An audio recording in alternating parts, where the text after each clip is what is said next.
What's going on, my people? It's your boy Kayman, and I'm back with a brand new video. And today's video we'll be covering my Game Week 2 team review, as well as my Game Week 3 transfer plans, and also my Game Week 3 team selections. So without further ado, let's dive in.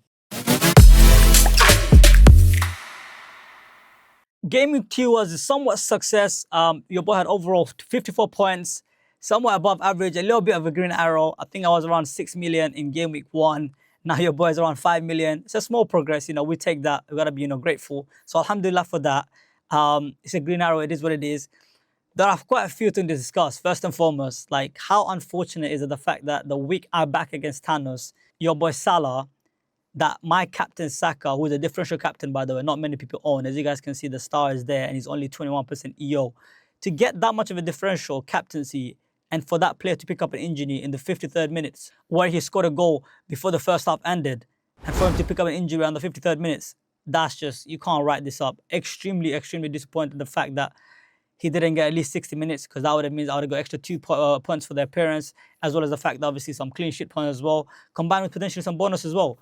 So we were on for a potential like double-digit mega haul from Saka, at least 10 to 12 points, if not more, and just for him to become an injury. It's really, really sad, honestly. The game was on Sunday and Salah didn't play at the time. He was supposed to play on Monday. So I'm terrified, the fact that my captain only got 6 points and I have yet to see Salah play. So when I was watching that Newcastle game, I was literally under the sofa, hiding behind the sofa, just praying that this man does not haul again versus Newcastle, where we expect the game to be really tough. And it was a tough game for Liverpool, but Gordon, what do you know? He's a helm, and he ended up giving up a damn red card. He fouled Van Dijk stupidly, and it was a deserved red card. And Salah, luckily, for his owners, luckily, I guess he's always lucky and jammy. Towards the last minute, I think, he obviously got an assist. So really, you can't beat this guy. Like, I'll back against him this week and I only win by 1 point. It's almost no point of backing against this guy. Like, people say, oh, he's got poor performances, he's not essential, this, that, and the other. But what do you expect from this guy when he's shitting GA in a game where, like, you don't expect the GA? Like, you're expecting this man to blank versus Newcastle, but he's giving you something like assist. He had a poor performance versus Bournemouth. He also gave you a goal in the last minute. So the fact that this man has like over 90-something minutes or even 100 minutes in him every game, it just automatically makes him a really, really good captain almost every week, bar maybe playing when he plays Arsenal potentially. But yeah, man, it's really hard to back against this guy. And overall, my team done decent. Esteve is the one that scored 6 points. He beat Nico Williams, Sells, and Richards, all of them. And obviously, Palmer, as I said, he also picked up an injury. Apparently, after the Club World Cup, he had a groin issue. He played through even versus Palace, and he couldn't play in the West Ham game, although he was due to start. During the warm-up, he felt his groin still didn't heal enough, so he could not play. So Anderson came in with 4-pointer with a DEFCON. So I do appreciate that. And obviously, João Pedro, the guy I was cussing the most, the guy I was calling an absolute bum, has proven me wrong with the absolute 15-point haul, saving my week, coming to rescue me. So I want to take this chance to apologize to João Pedro and say, I owe you an apology. I was not familiar with the game, sir. Chef Shifter R9 is back. João Pedro, 15 points. He had 2 assists, and he also had a goal. I was doing a watch-along. You guys should have seen my reaction. I was absolutely loving it. I was also munching my burger as well and enjoying the game. I'll be completely honest with you guys. It was a very nice game to watch from like a FPL perspective. But as a little bit of a Chelsea hater, obviously it was not nice to see them just completely batter West Ham. And West Ham are absolutely horrible. But again, from FPL perspective, doing the watch-along was really fun because my asset did give a massive haul. And yeah, overall, Randers blank as expected, probably with Tottenham is a tough fixture. Rodgers and the Villa boys, what can I say about them? They've been absolute frauds, biggest frauds in the game. Honestly, Rodgers and Watkins combined, they're like around 16 million in my team. The fact that they gave me 2-2-2 in back-to-back weeks is shocking, absolutely unacceptable. And I need to get rid of these guys, man. They don't deserve to be in my team. That's too much money. I think doubling up on Villa was a skill issue personally. I think looking at the fixtures, probably the entry point was not game week 1. Potentially the entry point is around game week 5. But I feel like we all jumped on them a bit early. And I think that's probably due to the preseason form that they had. They were scoring a bunch of goals in the preseason. Marlon was starting on the wing. Emery was cooking. But all of a sudden, Emery wants to play 5 DMs now. This man has gone mad and they're just playing shocking, man. I don't think they've created a single big chance in the first 2 games. And I can't tolerate that. Like, there's too much money to be put on there. So I'm looking to make some changes. So without further ado, let's now move on to my Game Week 3 transfer plans. So for Game Week 3, your boy decided to take some major steps. I did have 2 transfers, and I'm looking to do some big changes, guys. And that includes bringing the main man, the Earl of Norway, Erling Haaland back into my team, who I did own to start the season last year, but this year I chose to not to go with him. But now looking at how many injuries there is, considering Palmer, Saka, I got a lot of injuries in my team, and there's a lot of money to move around. And I just thought, listen, Salah and Haaland combination team looks really good, especially from game week 3 to around 9 onwards. The captaincy rotated really well between the two. And I thought, why not captain assets that I know what I'm getting every week compared to the likes of Palmer or even Saka or even other guys like Watkins. These bums, they're not giving me any much returns anyways. All the Saka was on for a hole, but still. So yeah, I've decided to bring in the Earl of Nowhere for Watkins, and I also sold Palmer for Anderson, and I did those moves before the price rise. If you did get the Patreon, by the way, you would have obviously seen the moves happen live before anyone else found out about it. So yeah, I also bought in man like Kudus from Spurs. They have a really good fixtures for Saka. So yeah, Saka out for Kudus, Palmer out for Anderson, and Haaland is in for Watkins. That's a -4 hit. I'll be honest, I did not like taking a hit this early on, but I was kind of forced to do it due to the fact that I did have 2 big injuries and there's a lot of money to go around. And yeah, and I have 0.4 million in the bank even after I made those big moves in bringing Kudus, Haaland, and Anderson. The fixtures on paper look really good this week. I know a lot of you guys thinking, why didn't you go for a United mid like Cunha or Mbeumo or Bruno Fernandes? It was an easy downgrade from, for example, Saka to Bruno or Cunha. I could have easily done it, had more than enough money. The only reason why I did not do that move is just that in the long run, I just don't think, like, in terms of like this 1 week punt, yeah, is good, but then followed up with, for example, United played Chelsea next, City next, and then he plays Chelsea. Like, do I really want a United mid for Chelsea and City?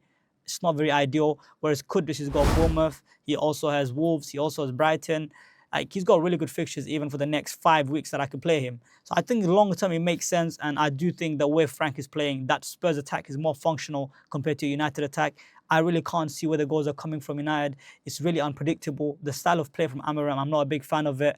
Honestly, like, I feel like if we were to score a goal, it would be from individual brilliance. Hence, I understand why people go for Cunha, because he does have that magic where he can basically dribble past a couple of players and score by himself.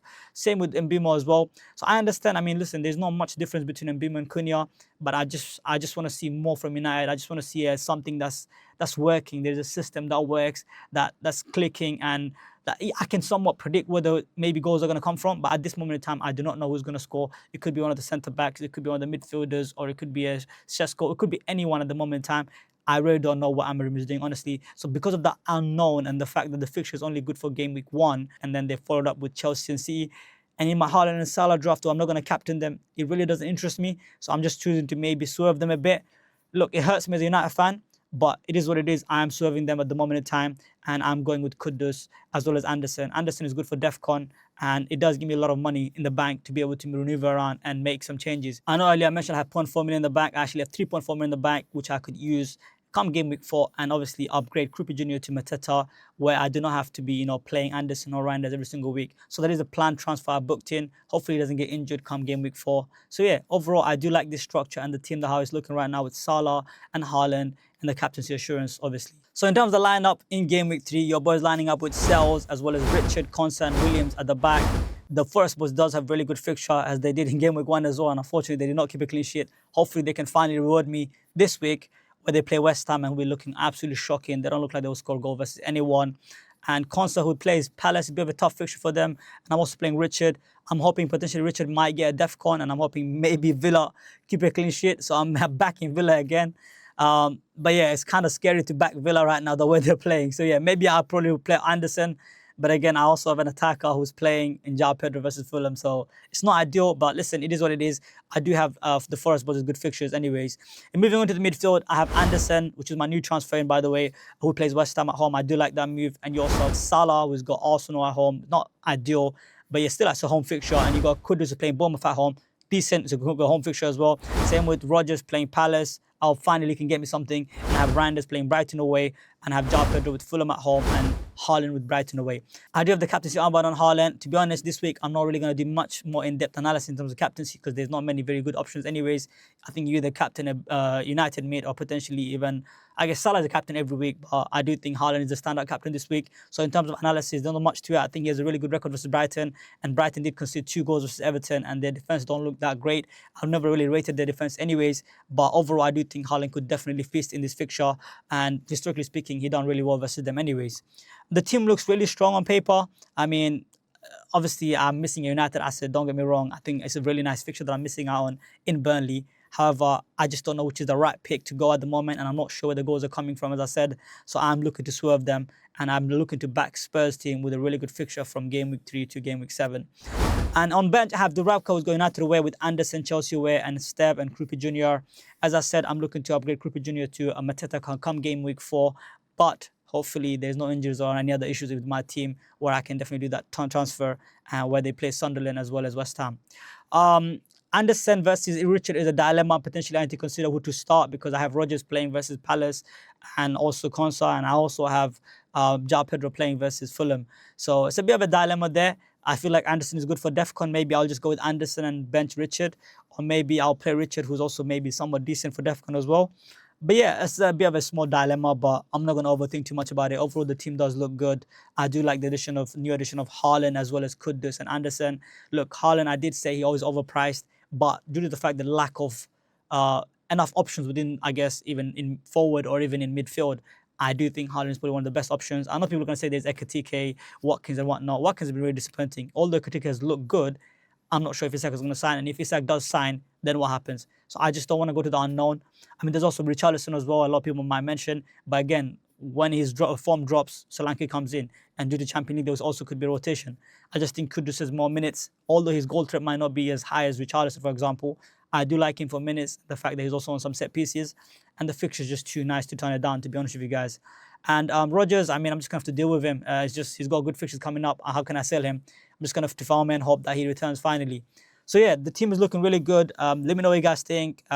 Also, one more thing. If Palmer is missing out, João Pedro could potentially be on pens as well. So yeah, that's a nice option. The fact that I'm getting a João Pedro with potentially 90 minutes and pens as well, that's kind of crazy. I did not expect that. And he's been playing really well, man. I mean, what can I say? Look, he's proved me wrong. And let's hope he can continue to do that anyways.